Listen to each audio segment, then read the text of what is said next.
Nous célébrons aujourd'hui la solennité du corps et du sang du Seigneur, ce que pendant des siècles nous avons appelé la fête Dieu. En fait, c'est une fête très importante dans la liturgie catholique. C'est le jour où notre regard est centré, focalisé sur le corps et le sang du Seigneur présents dans chaque Eucharistie. En fait, ce qui est fondamental, c'est de prendre conscience qu'à chaque Eucharistie, au moment de la consécration, le pain et le vin deviennent réellement le corps et le sang du Seigneur. C'est pas un symbole, c'est pas une image, c'est un miracle, ce qu'on appelle la transsubstantiation, c'est-à-dire la transformation de la substance du pain et du vin qui deviennent réellement le corps et le sang du Seigneur. Et donc après la consécration, Dieu est réellement présent sur nos autels, au milieu de nous.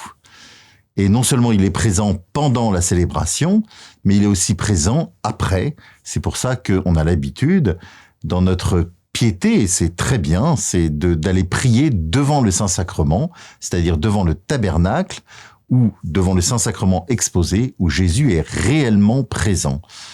Une belle tradition faisait que ce jour, dans nos églises, dans nos paroisses, dans nos communes, dans nos villages, il y avait une procession du Saint-Sacrement pour nous rappeler de façon belle, simple, mais aussi très claire, que Jésus était bien présent et quand dans cette procession du Saint-Sacrement, c'est Jésus qui processionnait, qui se trouvait, qui marchait au milieu de nous. Alors je nous invite en ce jour à une triple démarche ou un triple chemin. Le premier, c'est le mot présence, de prendre conscience de cette présence extraordinaire, cette présence bouleversante à laquelle parfois on s'habitue ou qu'on a banalisé entre guillemets. Voilà, dans cette présence, c'est bien Jésus qui est réellement présent. Donc la première démarche, c'est une démarche de foi importante. Jésus est réellement présent dans le corps, dans l'hostie, dans le corps et le sang présent sur l'autel après la consécration. La deuxième démarche, ça serait de passer de la présence à la rencontre. C'est pas simplement un face-à-face froid et distant. Il faut que cette présence extraordinaire, bouleversante, débouche sur une rencontre personnelle avec Dieu, une rencontre personnelle avec Jésus réellement présent.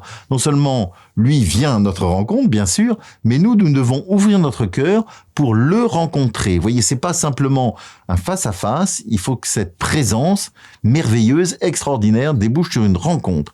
Et la troisième étape, c'est le mot amitié. Il faut passer d'une présence à une rencontre et ultimement à une amitié, c'est-à-dire un amour partagé, un amour reçu et un amour donné. Et non seulement qui commence ici-bas, à chaque fois que nous sommes en présence du Saint-Sacrement, mais qui va continuer pour toujours et même éternellement, puisque la vie chrétienne, c'est d'être orienté vers la vie éternelle où nous partagerons cette amitié extraordinaire pour toujours avec Dieu.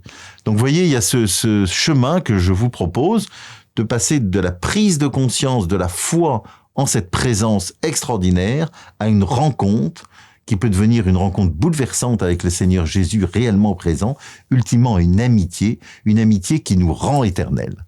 Voilà, belle fête du corps et du sang du Seigneur, belle fête Dieu à chacun et chacune d'entre nous.